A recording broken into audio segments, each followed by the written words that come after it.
예수님, 첫 번째 나를 나와 함께하는 화해, 두 번째 타인은 과의 화해. 오늘은 이제 용서와 화해에 대한 세 번째 주제로 이제 마감을 하게 됐습니다. 너무 광대한 주제인데 이렇게 세 번의 짧은 시간에 강의를 한다는 것이 좀 부담스러웠지만 그래도 좋게 또 잘 받아주시고 또 좋은 피드백도 주신 몇몇 분들에게도 들어서 너무 감사한 말씀 드립니다.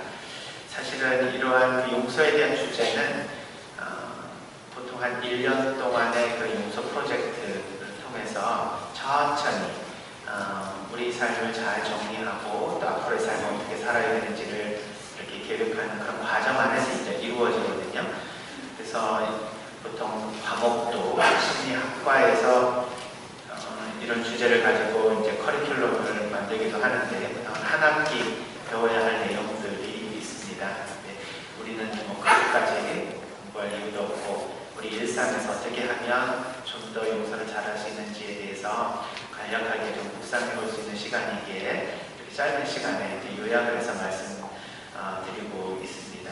그래서 오늘은 지난주와 지난주에 있었던 내용과 연결을 해서 이제 내 자신과 또 타인과의 어떤 이러한 여러 가지 조금조금한 불편한 사항들에 대해서 우리가 좀 화해하고 용서하고 하는 일들은 사실은 조금 마음만 내면 그렇게 어렵지는 않지만 정말 세상에 구조적인 악과 맞서서 상처를 받으신 분들이 어떻게 그것을 잘 치료하고 또 새로운 삶으로 넘어갈 수 있는지에 대한 용서, 조금 어렵고 무거운 주제지만 그러한 용서에 대한 이야기도 한번 해볼까 합니다.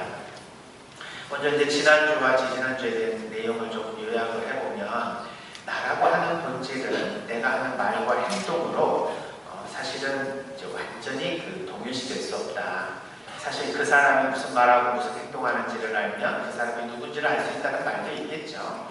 그렇지만 사실 같은 것은 아닙니다. 왜냐하면 우리의 본성은 변하지 않을지 모르지만 우리의 말과 행동은 얼마든지 바꿀 수 있기 때문에 그렇습니다. 그렇다고 해서 내 자신이 바뀌는 것은 아니겠지요. 따라서 우리가 다른 사람과의 관계에서의 갈등이 있는 것은 우리의 외적인 그런 말과 행동 때문에 일어난 일이니까 그것과 내 자신을 좀 분리해서 생각하게 되면 용서를 청하지 못할 일도 없고 또 다른 사람을 용서하지 못해 미워만 해야 될 일도 없다. 그래서 그것을 좀 잘 분리하는 탈동일시에 대한 말씀을 드렸습니다. 이제 오늘은 이제 그렇다면 조금 이렇게 더 깊은 상처를 받으신 분들은 어떻게 그 가해자와 용서를 할 것인가, 자신의 상처를 어떻게 치유할 것인가에 대한 조금 더 무거운 주제를 한번 넘어가 보겠습니다. 쉽지는 않지만 가능하지 않은 것은 아닙니다.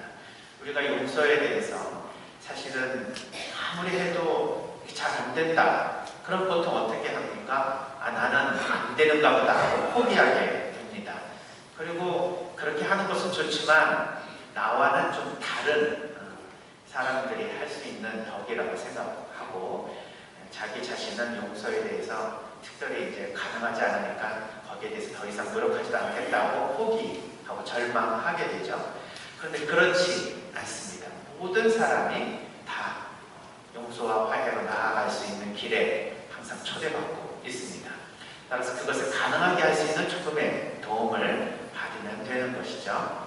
그러기 위해서는 이제 심리학에서는 이러한 용서가 잘 가능할 수 있도록, 기능할 수 있도록 약간의 도움을 주니 그것이 용서에 대한 개념으로부터 다시 우리가 시작해야 된다는 그런 이야기를 합니다. 먼저 우리가 생각하고 있는 용서에 대한 개념을 좀 정리해 볼 필요가 있습니다. 첫 번째로 용서는 죄를 용서해 주는 것이 아니라고 생각을 해야 합니다. 우리가 누가 나에게 잘못을 했을 때 그 사람을 용서한다 라는 생각을 한번 해봅시다. 그 사람이 나에게 했던 죄를 용서해 주는 것처럼 언뜻 느껴집니다. 그러나 그렇지 않습니다. 죄는 하나님께서 용서를 해주시는 것이지 우리가 해주는 것이 아닙니다. 만약 형사법에 있어서도 누가 나에게 실정법을 어겨서 상처를 주고 또 법을 어겨서 죄를 졌다. 그럼 내가 용서를 해준다고 해서 그 죄가 없어집니까? 그렇지 않습니다. 형사법상으로는 처벌을 면할 수가 없는 거죠.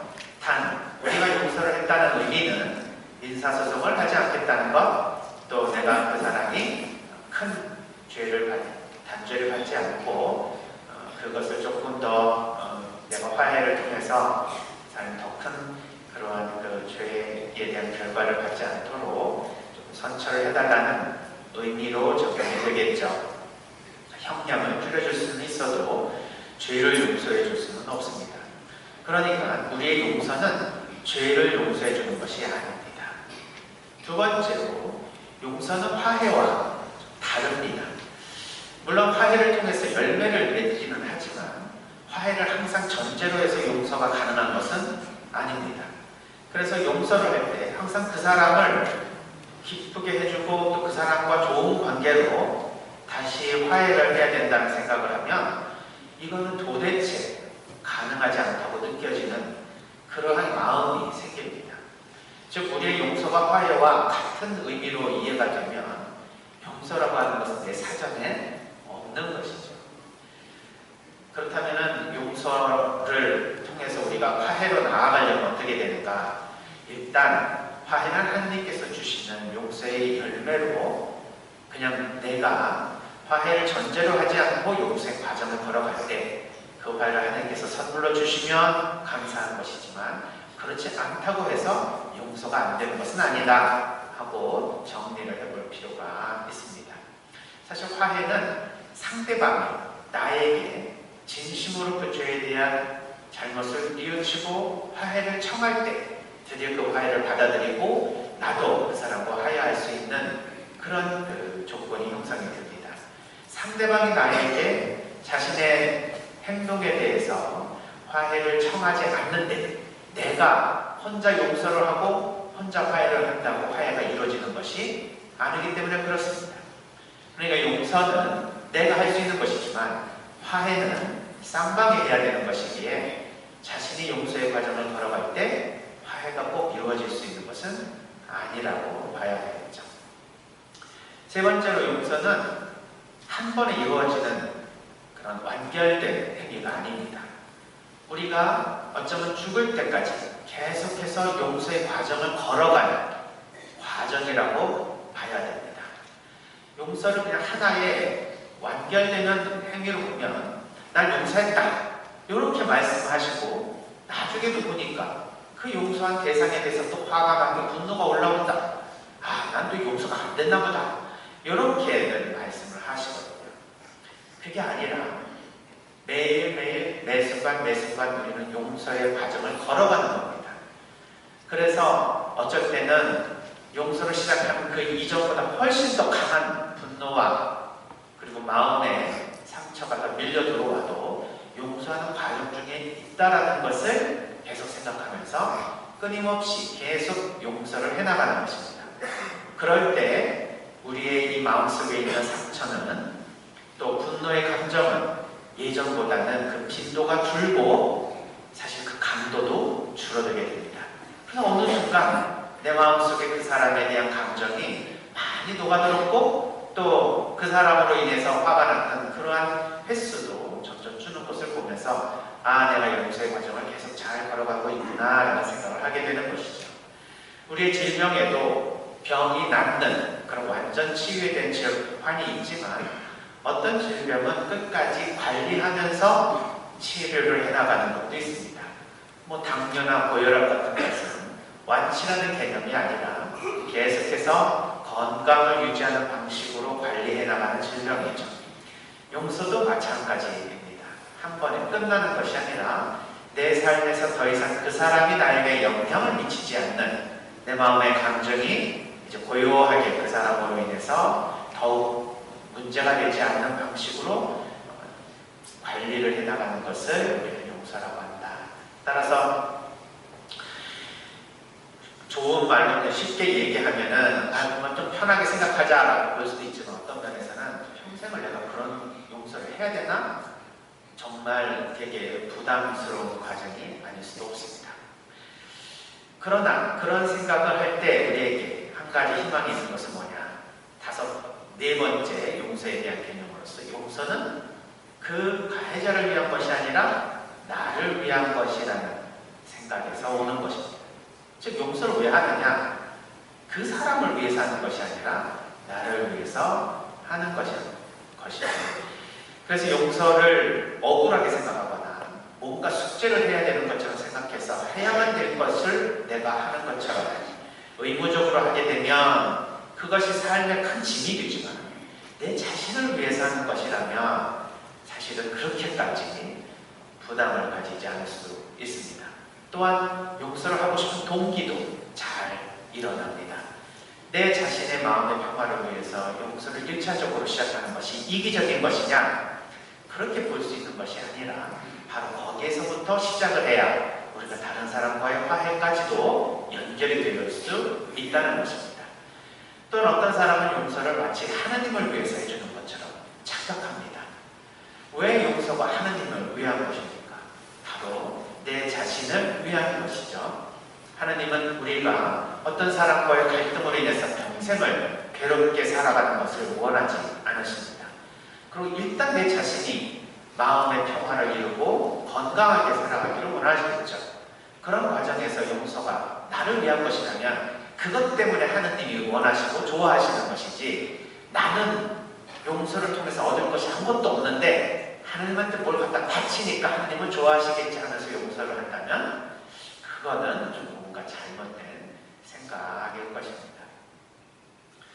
그래서 사실은 용서에 대한 개념은 아까도 말씀드린 것처럼 죄를 용서해주고 뭐 화해를 하고 그런 것이 아니라 심리학적인 개념으로 봤을 때 용서는 내 자신 안에서 그 가해자에 대한 미움 감정으로 내가 고통을 받고 있지 않겠다. 이제부터는 그러한 감정을 내 안에서 내려놓고 그 사람에게 응분의 복수와 그러한 대가를 치르지 않겠다 하는 마음의 결심으로 봐야 됩니다.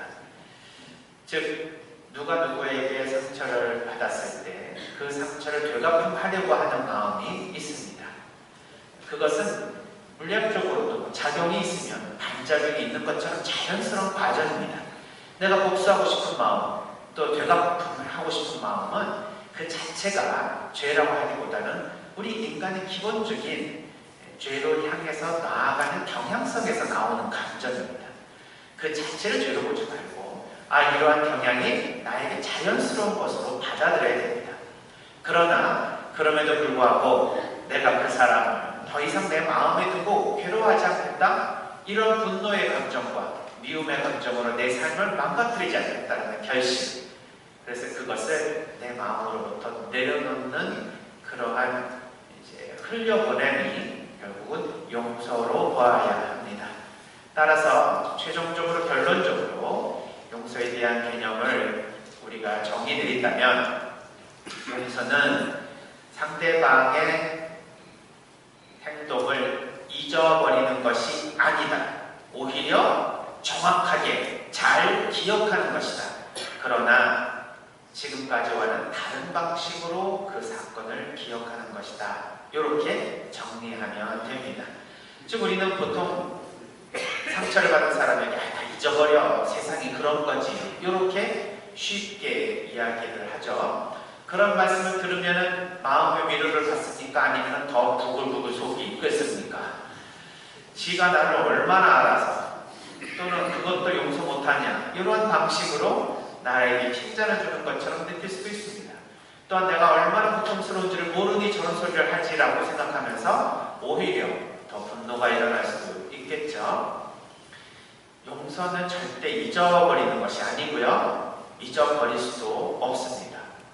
우리의 뇌는 절대 우리에게 강력한, 우리의 안전을 위협하는 사건을 잊어버리지 않습니다. 그것을 잘 기억해서 그 다음에 똑같은 공격을 당하지 않아야 우리의 생명을 유지할 수 있기에 생명의 유지를 위해서 최적화된 뇌는 우리에게 불안하고 공포를 주고 안전을 위협하는 상황을 그냥 잊어버리지 않습니다. 따라서 그것을 계속 기억하게 만드는 메커니즘이 형성이 되는 거죠. 그런데 그래서 잊으려고 하면 문제가 발생합니다. 억지로 잊어버리려고 하면은 잊혀지지도 않을 뿐만 아니라 정신적으로 건강을 잃어버리게 되는 것이죠. 그래서 잊어버리는 것이 아니고 기억을 정확하게 해야 합니다. 그때의 기억은 이전의 기억과 다른 방식의 기억이다. 이것이 무엇인가요? 네, 사실은 우리가 당한 이러한 사건들은 한쪽에서만 생각하면 그 사람이 원수고 나는 피해를 받았고 이것을 용납할 수 없고 이것은 반드시 복수해야 될 일이라고 생각하는 이런 관점도 어떤 관점에서 보면 이해가 되고 또 때로는 내가 이것을 복수해야 될 일이 아니라 오히려 감사해야 될 일이구나 라는 생각을 할 정도로 우리의 의식은 같은 사건을 수많은 다른 방식으로 생각해 볼 수 있는 가능성을 가지고 있습니다.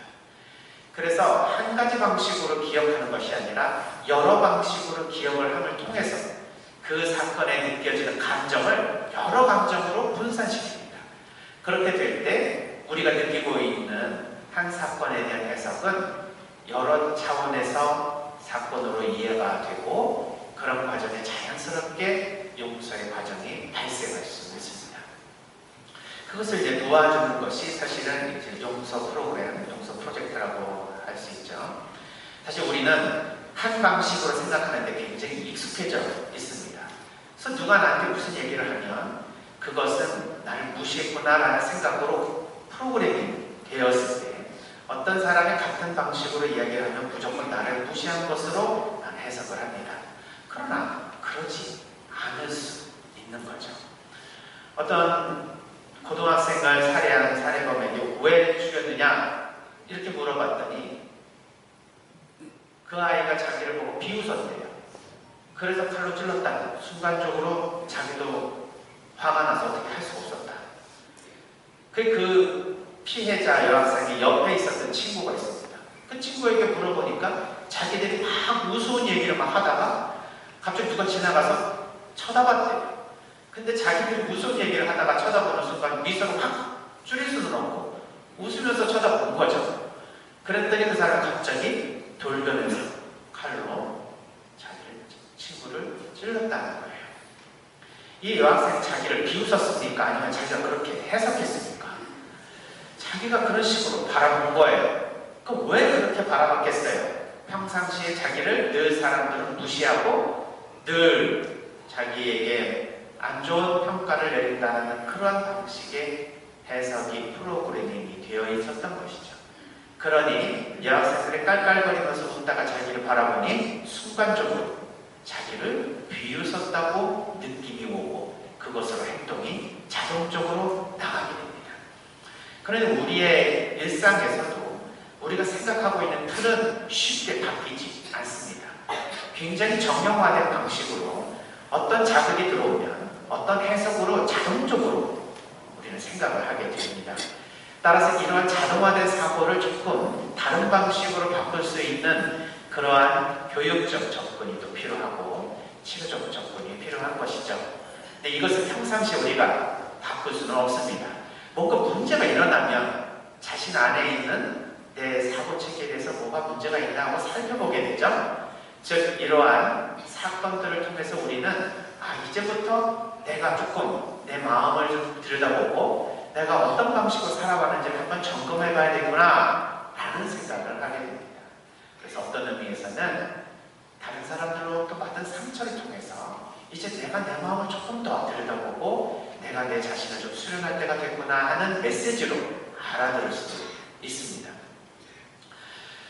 그래서 우리는 다른 사람과의 관계에서 일어나는 사건들을 다른 방식으로 기억하는데 그런 여러 가지 방식들에 대한 이제 기술적인 접근들이 있습니다. 또 오늘은 여기에 그냥 한 가지 말씀을 드리고 그것을 가지고 내 삶에서 미운 사람, 용서가 안 되는 사람, 용납이 안 되는 사람, 도무지 이해가 안 되는 사람 이런 사람들이 혹시 마음에 있다면 한번 떠올려 보고요.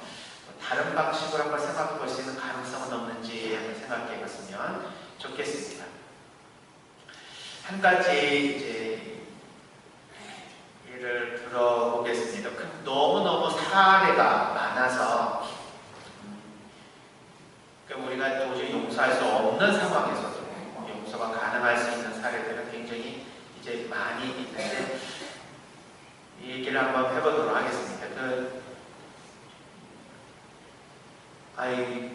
말씀을 좀 정확하게 드리면 누구라고 이해할 수가 있는 분이라 그냥 좀 이렇게 이니셜 토크 가지를 좀 바꿔야 되는데 잘 될지 모르겠습니다. 아무튼 공직에 계셨던 분이에요. 그리고 어떤 청장에서 은퇴를 하신 분인데 이분이 예전에 있었던 얘기를 들려주신 적이 있습니다.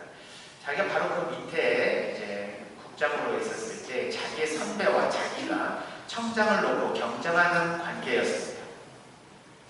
대충 그럴 때는 이제 아래에 이제 직원일 때는 잘 모르지만 고위 공직자나 고위 신분으로 올라갈수록 경쟁 관계가 되죠. 그런데 뭐 저는 그런 사회에 살고 있지 않으니까 잘 모르는데 예를 들면은 뭐 어떤 조직에서 지위가 점점 올라가면서 예를 들면 뭐 부사장이나 아니면 임원직까지 이제 쭉 올라가려고 했을 때 자기 실력으로 승진하는 겁니까? 아니면은 싸워서 이겨가지고 그곳으로 올라가는 겁니까? 전 잘 모르겠어요. 우리 바울로 성당의 신자분들 중에 이제 고위 공직자들도 많으시고 또 교수님 되게 높으신 걸로 제가 알고 있는데 그걸 한번 물어보고 싶었습니다. 세상이 진짜 승진하고 위로 올라갈수록 어떤 실력으로 능력으로 올라가느냐 아니면은 어떻게 해서든지 상대방과 싸워서 그 사람을 무너뜨리고 내가 올라서야 드디어 그 자리를 올라갈 수 있는 것인가? 뭐 둘 다 가능하다고 얘기하겠지만 대부분 제가 물어보는 분들 몇 분들 말을 들어보면 그냥 가만히 있어서 능력으로는 올라가기가 어렵고 좀 싸워야 된다는 말씀을 하시더라고요. 심지어는 내가 싸우고 싶어서 싸우는 게 아니라 싸움을 건대요. 근데 우리는 가톨릭 신자들이니까 일부러 권모술수를 써서 사람들에게 없는 말을 만들어서 그 사람을 찍어 내리는 그런 비열한 짓은 안 하겠죠. 그런데 그러한 짓을 하는 사람을 어떻게 맞아야 됩니까? 좋게? 사랑으로? 이해하면서? 관용을 베풀며? 그렇게 하지 마세요. 이렇게 좋은 말로 말합니까? 어떻게 해야 됩니까? 예를 들면 악은 절대적으로 선을 이긴다. 왜냐하면 선은 악을 모르고 악은 선을 잘 알기 때문이다. 이런 얘기 들어보시지 않으셨습니까? 우리가 아무리 선한 방식으로 대해도 악은 그것을 이용해서 끝까지 자기의 목적을 달성할 것입니다. 그러면 결국 지는 것은 선이고 이기는 것은 악이지 않겠습니까? 그럼 악이 그런 싸움을 걸어올 때 어떤 방식으로 응대해야 합니까? 이분도 그런 고민에 많이 빠졌습니다. 자기 자신은 그 선배와 갈등 관계에 있는 것이 아닙니다. 어떻게 하다 보니까 그것까지 올라와서 청장 후보로 거론이 됐지만 유일하게 자신의 선배가 자기의 선배였습니다. 그 선배는 자기를 보고 혹시 자기를 제끼고 자신이 청장에서 떨어질까봐 계속해서 공격을 해오기 시작합니다. 없는 말도 만들어내고 잘못한 어떤 행적이 있으면 청와대에 가서 자기가 잘못한 것으로 다 뒤집어 써서 책임을 지라고 협박까지 강요당했다 말씀을 하세요. 그러나 그때마다 자기 자신이 그래 이런 것도 다 덕이지 이렇게 하면 우리 조직이 그나마도 살아갈 수 있으니 내가 좀 책임을 져야 되겠다라고 자기가 그런 책임을 지고 자기 탓으로 돌린 것이 아니라 자기의 선배가 그렇게 하라고 해서 할 수 없이 그러한 책임을 지고 질타를 받는 경우들이 많이 생겼다고 해요.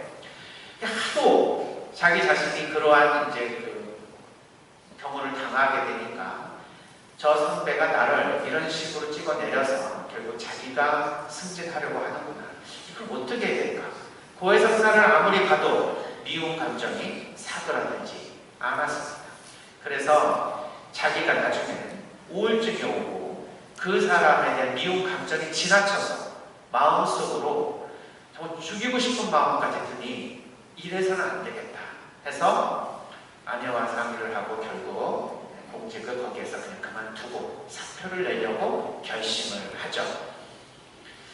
그렇게 해서 사표를 내서 나왔으면 아마 이제 그 선배는 자신의 전략으로, 계략으로 가라고 말하지 않겠죠.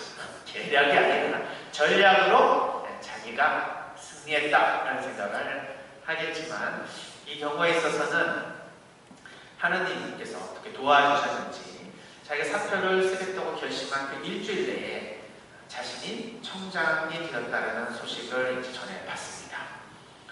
그러니까 깜짝 놀래요. 도대체 왜 그 선배가 승진하지 않고 자기가 승진했는가? 늘 잘못된 일에 대해서는 책임을 지고 자기가 질타를 받았는데 이렇게 무능한 사람을 어떻게 국가에서는 그 선배를 제끼고 자기를 승진시켰는가 하고 물어봤더니, 그 고위공직자의 말에 의하면, 청와대 고위공직자의 말에 의하면 우리는 당신 같은 사람이 필요하다. 조직을 위해서 자기 자신을 버리고 조직을 위해서 스스로 희생하는 사람이 필요하다. 여태까지 당신이 그렇게 살아왔다는 것을 잘 알기에 위에서는 그것을 크게 생각했다고 이야기를 들었습니다. 그 이야기를 듣고 자신의 사무실로 내려오면서 너무너무 그동안의 사건들이 주마등처럼 흘러갔습니다. 사실은 그러한 일들이 일어났을 때 자기는 분노 감정에 견딜 수가 없었습니다. 그리고 자기를 그렇게 만들어 놓은 선배를 용서할 수가 없었습니다. 근데 어느 순간 이러한 모든 사건이 마치 자기가 청장으로 승진하기 위해서 필요로 하는 전제 조건인 것처럼 느껴졌습니다. 이렇게 하지 않았으면 내가 또 승진을 할 수 있었을까?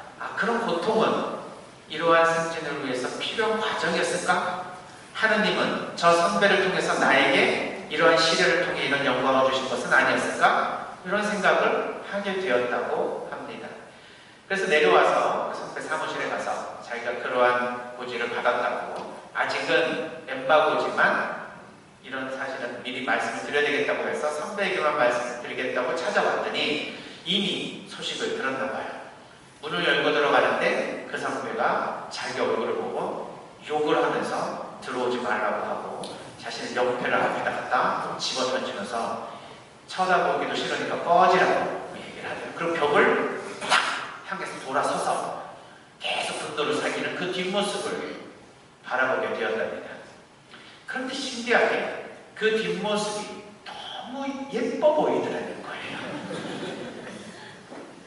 죽여버리고 싶은 정도로 미운 사람이었는데 그것이 예뻐 보이더라. 근데 이 이야기는 그 결과가 좋으니까 결국 그렇게 좋게 생각하는 거 아니야? 라고 생각할 수도 있겠지만 조금 다른 방식으로 한번 바라봅시다. 만일 내가 이런 상황에서 이 사건의 주인공이라면 그 선배에게 미운 마음이 없어지고 감사한 마음이 듭니까? 예쁜 마음이 듭니까? 아니면 꼴 좋다, 역시 사필 규정이군, 악을 행한 사람을 하느님은 끝까지 응징을 하셔서 선을 이루시는 분이야, 이렇게 생각할 수도 있고요. 어떻게 보면은 자, 이제야 내가 드디어 복수할 때가 왔다. 네가 한 행동을 그대로 한번 똑같이 당해봐라. 이제부터 내가 너에게 본때를 보여주마. 네가 얼마나 나쁜 짓을 했는지 너도 한번 당해봐라 하고 억한 감정에 복수를 하려고 하는 마음도 생기지 않을까요? 우리 중에는 그런 분들은 없겠지만 그거야 모르는 일입니다. 왜냐하면 자기가 청장에 등극한 것은 그 선배가 나에게 그러한 악한 행동을 했기 때문은 맞지만 그 선배가 나에게 인격적으로 나를 위해서 그러한 스트레스를 준 거예요? 아니지. 자기 살라고 나를 죽이려고 했는데 결과가 그냥 좋게 된 것 뿐이지 사실은 과정은 그 사람이 나에게 상처를 주고 악을 행했다고 본 겁니다. 그런데 그럼에도 불구하고 그 사건을 긍정적으로 감사하는 사건으로 이해할 수 있게 된 것은 무슨 이유 때문일까요? 성격이 좋아서일까요? 인덕을 쌓아서 그랬을까요? 신앙이 깊어서 그랬을까요? 조금 다른 차원의 관점이 필요합니다. 이것을 심리학에서는 탈인격화라고 표현합니다. 또 어려운 용어를 써서 죄송합니다. 이전에는 탈동일시라고 했더만 지금은 또 무슨 탈인격화냐. 하나의 사건에서 이루어지는 상처는 오늘 대부분 사람과 사람 사이의 상처입니다. 우리가 사물과 대상에서 우리가 상처를 받지는 않습니다. 자연과 상처를 받지도 않아요. 예를 들면 지금 여기서 미사를 끝내고 돌아가시는데 우산을 가져오신 분은 없겠죠. 오늘 이렇게 날씨가 마찬가지예요. 근데 만약에 갑자기 막 폭우가 쏟아져서 집에 가실 때 할 수 없이 비를 맞아야 될 상황이라고 생각해 봅시다. 그러면 하늘에다 대고 욕을 하시겠습니까? 아니면 오늘은 저 운이 없네, 어떻게 이렇게 비가 오지? 하고 어떻게 내가 비 맞지 않고 집에 갈 것을 항상 이렇게 방법을 강구하면서 생각하십니까? 감정적으로 화가 나십니까? 아니면 어떤 방법을 찾으십니까? 방법을 찾으실 거예요. 구름에다 대고 욕을 하고 하늘에다 대고 원망하지 않을 겁니다. 만일에 하늘에다 대고 원망했다면 그거는 비를 주관하시는 어떤 신이 있다. 그럼 그 신에게 하느님 왜 이러십니까? 신이여 왜 이러시나요? 이렇게 탓을 돌리기도 하겠죠? 그것은 인격적 신에 대해서 그 인격을 가진 신이 나에게 이러한 사건을 보내줬다라고 하는 인격화된 사건으로 해석했기 때문에 그렇습니다. 자연은 인격이 아니죠. 그러니까 우리가 탓을 돌릴 이유도 없고 화를 낼 이유도 없는 겁니다. 즉 우리 마음 안에 일어나는 모든 분노 감정은 인격화된 사건이기 때문에 발생한 거예요. 따라서 이것을 자연적인 사건으로 되돌릴 수 있냐, 인격화된 사건이 아닌 방식으로 해석할 수 있느냐에 대한 차이가 우리가 똑같은 사건을 다른 방식으로 기억할 수 있는 중요한 분기점이 됩니다. 장자는 이렇게 얘기를 합니다. 어떤 사람이 배에서 잠을 자고 있었어요. 그런데 갑자기 쾅 하고 어떤 배가 자기 배를 들이받았습니다. 깜짝 놀라서 잠을 깼죠. 순간적으로 화가 올라왔습니다. 어떤 놈이 내 배에다가 충격을 줘가지고 자기가 잠을 깼으며 그리고 위험에 빠뜨려 있는지 확인해 보려고 상대방 배를 쳐다봤습니다. 근데 상대방 배에 사람이 없었습니다. 빈 배였어요. 이때 이 사람은 엄청난 화가 나는 그 감정이 가라앉았겠습니까? 아니면 더 증폭했겠습니까? 네? 잘 자고 있는 누가 컹 하고 그냥 자기 배 들이받았어. 깜짝 놀랐어. 누구야? 하고 소리를 지르면서 벌떡 깼는데 빈 배가 와서 자기 배를 들이받은 거예요. 그 안에는 사람이 없었습니다. 그러면 아유 재수없네 하고 다시 잠을 청하겠습니까? 아니면 분노가 자기 자신을 휘 감아서 저 배를 다 부숴버려야 되겠다 하면서 도끼 어딨어 이러면서 그 배에 대해서 분노를 폭발시키겠습니까? 대부분은 아유 내가 여기 저런 배가 여기 와서 다 이렇게 날 잠을 깨웠지 하면서 그냥 잠을 청하거나 아니면은 재수없는 하나의 일로 그냥 치부하고 다시 자신의 갈 길을 가겠죠.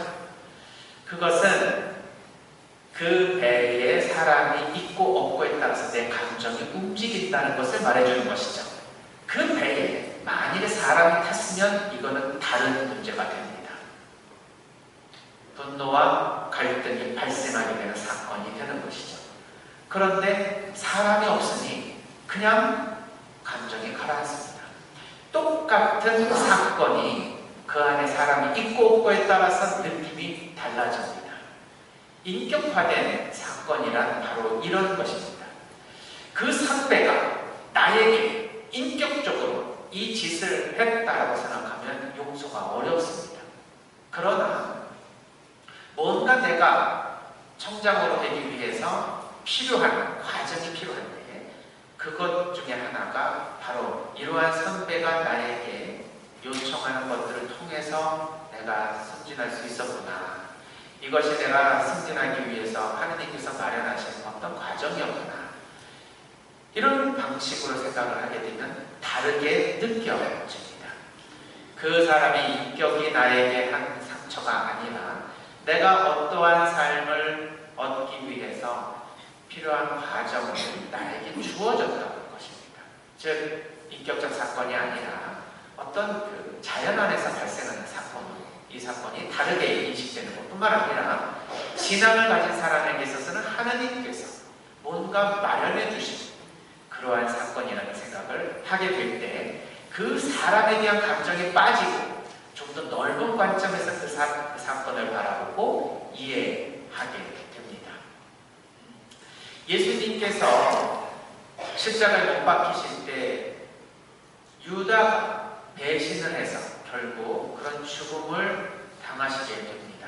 만일 유다의 이 배신이 없었으면 예수님은 십자가에 못 박히시지 않으셨을 거라는 가정을 해볼 수 있습니다. 그러면 유다에 대해서 예수님은 어떤 감정을 가지셨을까? 개인적인 인격적 사건으로 보면 분노의 감정, 배신에 대한 그러한 마음의 불편함을 가지고 계셨을 거예요. 그러나 당신이 십자가 고통을 통해서 부활을 해야 된다는 전체 사명을 놓고 봤을 때는 누군가는 그러한 일을 해야 할 것입니다. 그래서 예수님은 네가 해야 할 일을 해라라고 말씀하셨는지 모르겠습니다. 유다에 대한 개인적인 감정에 대한 분노 감정이 아니라 이런 모든 일은 전체적인 하나님께서 마련하신 구원의 계획 안에서 이루어지는 일이라고 생각을 하실 때 그 안에서의 유다와 유다의 개인적인 인격에 대한 사건으로서의 유다는 다른 의미입니다. 또한 예수님의 손에 못을 박은 그 병사들, 이 병사들의 개인적으로 원한 감정을 가지셨겠습니까? 아버지 이들은 이들이 무슨 짓을 하는지 모르니 이들을 용서하십시오 라고 기도를 하십니다. 사실 우리 주변 모든 사람들과의 관계에서 우리는 하느님이 빠지면 그 사람의 인격에 나에게 뭔가씩 잘못한 일을 하는 것처럼 느껴질 수 있습니다. 그러나 이것을 전체적인 하나님과의 관계 안에서 내가 살아가는 이 삶에서 하나님이 나에게 허락하신 십자가의 실현이라는 생각을 하게 되면 지금 내 앞에 있는 이 사람이 아니고라도 누군가가 다른 사람이 또 그런 역할을 하게 되겠죠. 내가 그런 시련을 맞이해야 될 운명이라는 말입니다. 즉 하나님께서는 나에게 어떤 방식으로 당신께서 역사하시는 삶으로 우리를 끌어주십니다. 그런 끌어주시는 과정에 우리는 사람을 통해서 이런 십자가 고통을 체험해야 될 운명을 가지고 있어요. 그래서 이런 시련을 그런 전체적인 하나님과의 관계 안에서 우리가 바라볼 때에 한 사람 한 사람과의 인격적 관계가 아니라 좀 더 넓은 차원에서 비인격적 관계로 바라볼 수 있어야 합니다. 이것이 이제 탈인격화에 대한 이야기입니다. 우리 신앙에는 하나님이 계시기에 좀 더 이 탈인격화를 쉽게 할 수 있습니다. 그러나 신앙이 없는 사람은 이러한 인격적 사건을 어떻게 탈인격화된 사건으로 받아들일 수 있겠어요? 어렵죠. 그러니 어떤 면에서는 우리의 신앙이 훨씬 더 우리의 상처를 더 잘 받아들이고 그 고통은 있지만 그것을 통해서 나의 분노의 감정으로 평생 고통스럽게 살아가는 것이 아니라 오히려 그것을 승화해서 십자가를 통한 구원의 영광을 얻을 수 있는 기회를 갖게 될 것입니다. 그것이 우리 신앙인에게 하나님께서 비록 아프지만 그 고통을 허락하시는 이유가 아니겠습니까? 언젠가는 그 고통의 의미를 깨달을 날이 오겠죠. 지금은 이해할 수 없을 것입니다. 그러나 이후에 돌아볼 때 그 사람을 통해서 하나님께서 나에게 이러한 마음을 갖게 해주셨구나, 이러한 덕을 쌓게 해주셨구나, 이렇게 내가 하나님께 나아갈 수 있도록 배려해 주셨구나, 이것을 알게 될 것입니다. 비록 그 사람은 자신의 인격으로 우리에게 상처를 줬을 수도 있습니다. 그러나 그것을 허락하시는 전체적인 하나님의 구원 계획 안에서 그 사건을 바라본다면 우리의 미시적인 관점에서의 분노는 거시적인 관점에서 충분히 수용할 수 있는 사건, 비록 아프지만 우리가 승화할 수 있는 사건으로 바뀌게 됩니다. 우리가 기억하는 이러한 그 수많은 사례들 중에 저는 우리 열심한 가톨릭 신자이지만 예전에 큰 상처를 받고 이제 방송국에서 떠났던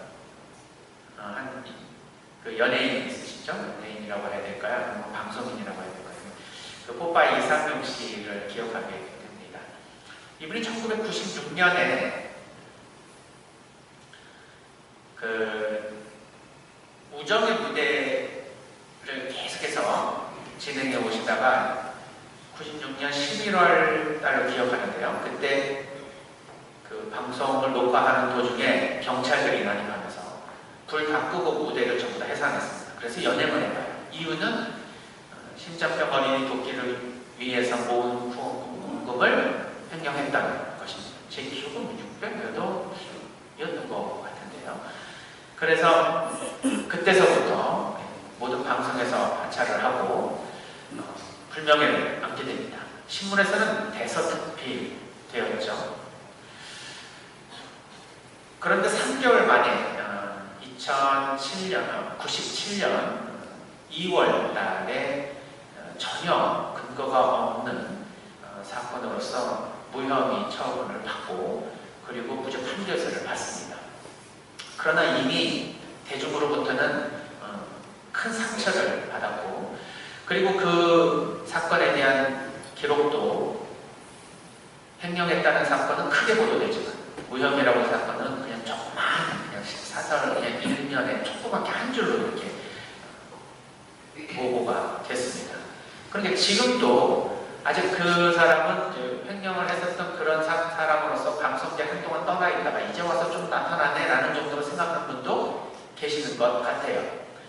그러니 그 3개월 동안의 그 마음고생은 이루 말할 수 없었으며 그 이후에도 대중으로부터 벌써 벗어난 사람으로서 미국에서 가이드 생활하면서 은근히 연명을 했었는데 이분의 그 운전하시는 기사분은 24시간 같이 있을 수밖에 없었다 이렇게 말을 하더라고요.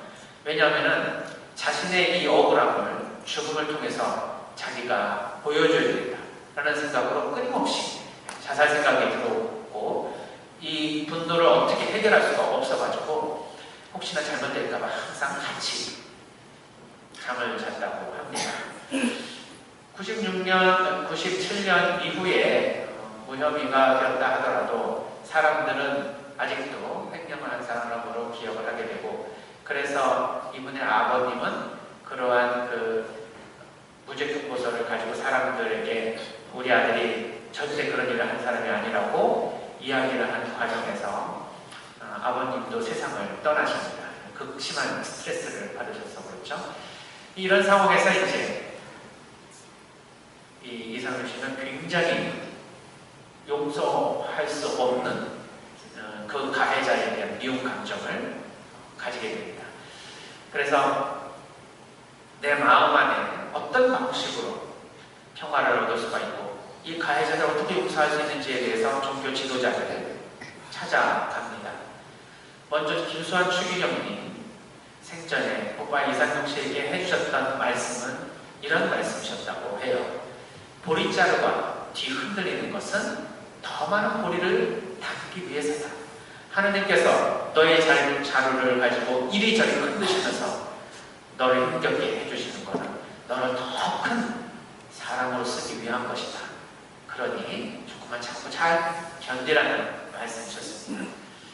그 말씀도 위로는 되지만 큰 일꾼 큰 삽을 되기 위해서 이 고통을 내가 감내한다는 것이 이게 녹록지 않은 것입니다. 어떻게 보면 난 그런 큰일 하고 싶지 않습니다. 저한테 이런 고통을 좀 걷어주십시오 하고 기도하고 싶지 않겠습니까?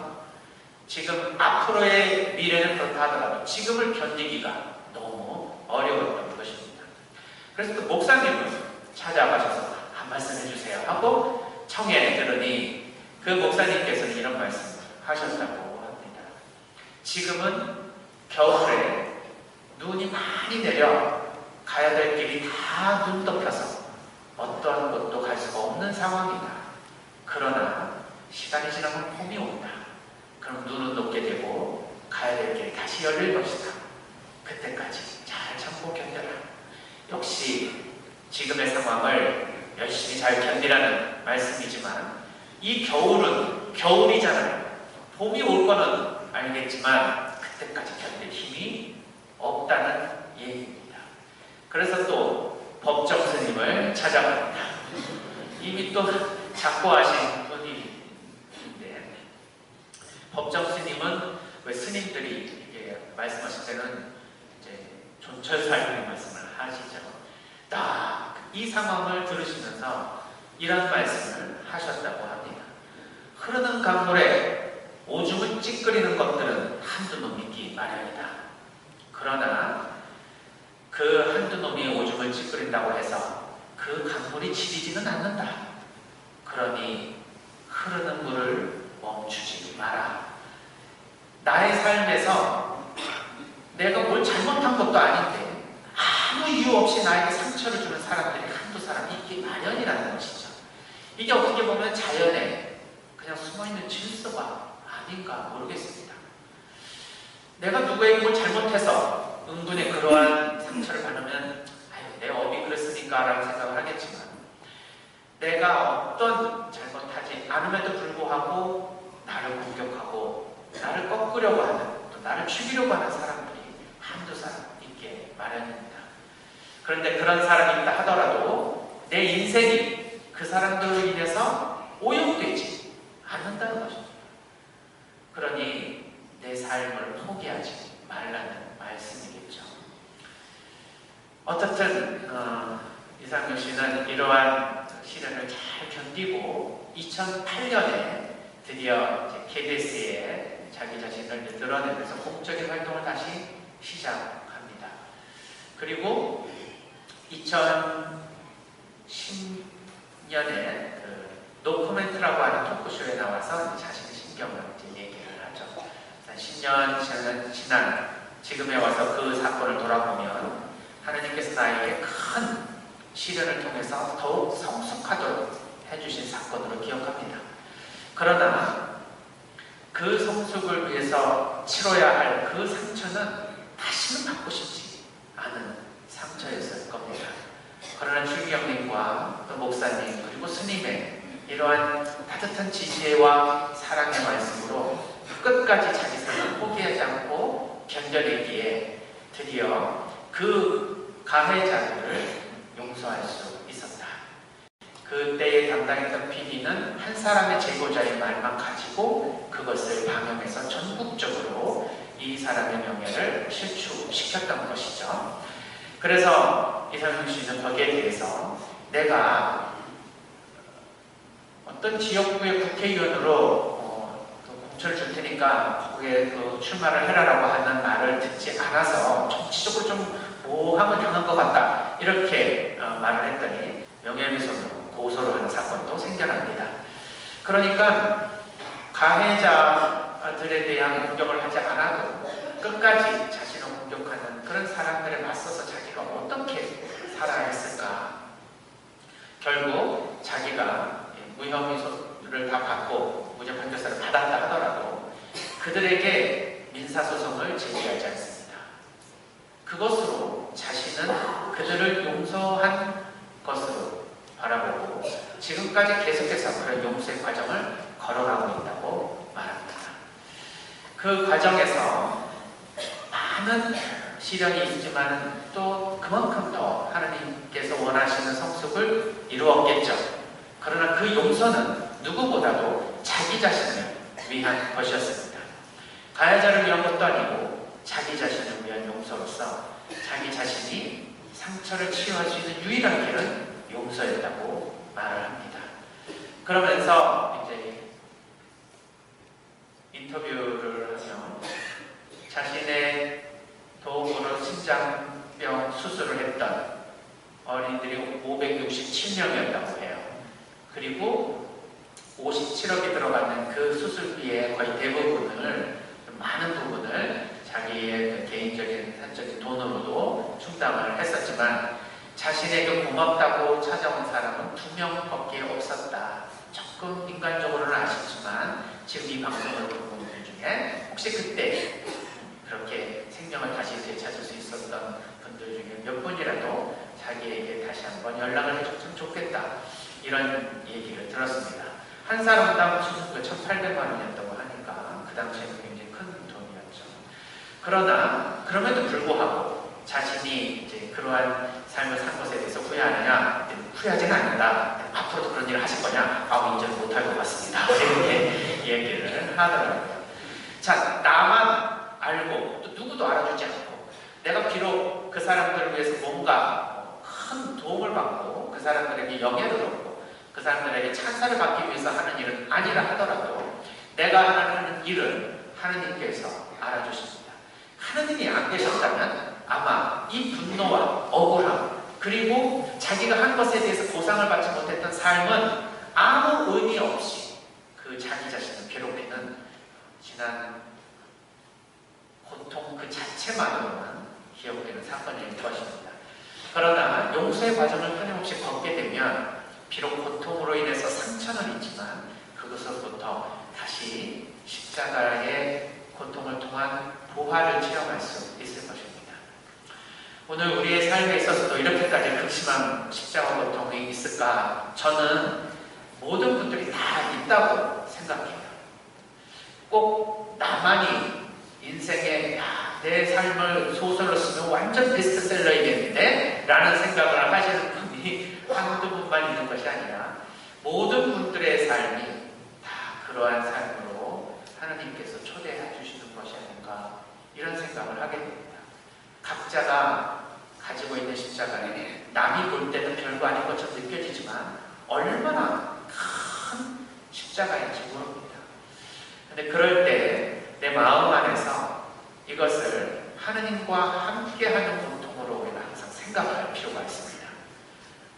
그래야만 어떤 사람으로부터 또 어떤 환경으로부터 얻어지는 이런 고통은 탈인격화를 통해서 우리가 용서의 과정을 시작할 수가 있습니다.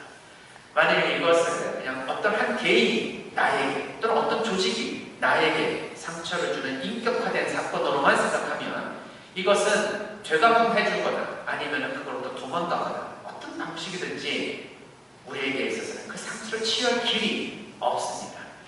따라서 우리가 이러한 고통을 원치는 않았지만 세상을 살면서 누구도 한두 번은 꼭 체험하게 되는 이러한 사건에서 내가 용서를 통해서 마음의 평화를 잃어버리지 않고 그러한 고통을 통해서 마련해 주신 예수님의 그러한 영광스러운 순간에 참여할 수 있는 기회를 놓치지 않았으면 좋겠습니다. 이제 우리 사순절 이제 중반으로 접어듭니다. 나의 삶에 있어서 용서를 해야겠어요. 그리고 무엇보다도 내 마음 안에 평화를 위해서 또 마련해 주신 주님께서 허락해 주신 어떤 삶을 내가 계속해서 걸어갈 수 있도록 하기 위해 나에게 필요한 것이 무엇인가? 어떤 관점으로 내가 그 가해자, 나의 원수, 내가 생각하고 있는 어떠한 사건을 다르게 바라볼 수 있을 것인가 한번 생각해 보면서 그것을 다르게 바라봄으로써 좀 더 거기서부터 오는 감정으로부터 내가 좀 자유롭게 될 수 있는 그런 용서의 과정을 한 단계 한 단계 실천해 보고 그걸 통해서 주님과 함께 기쁨을 체험할 수 있는 부활을 만드셨으면 좋겠습니다. 그 무엇보다도 의미 있는 사순절, 지금까지 어떤 사순절보다도 부활을 체험할 수 있는 사순절이 되었으면 좋겠습니다. 지금까지 경청해 주신 시청자분들께 진심으로 감사드립니다.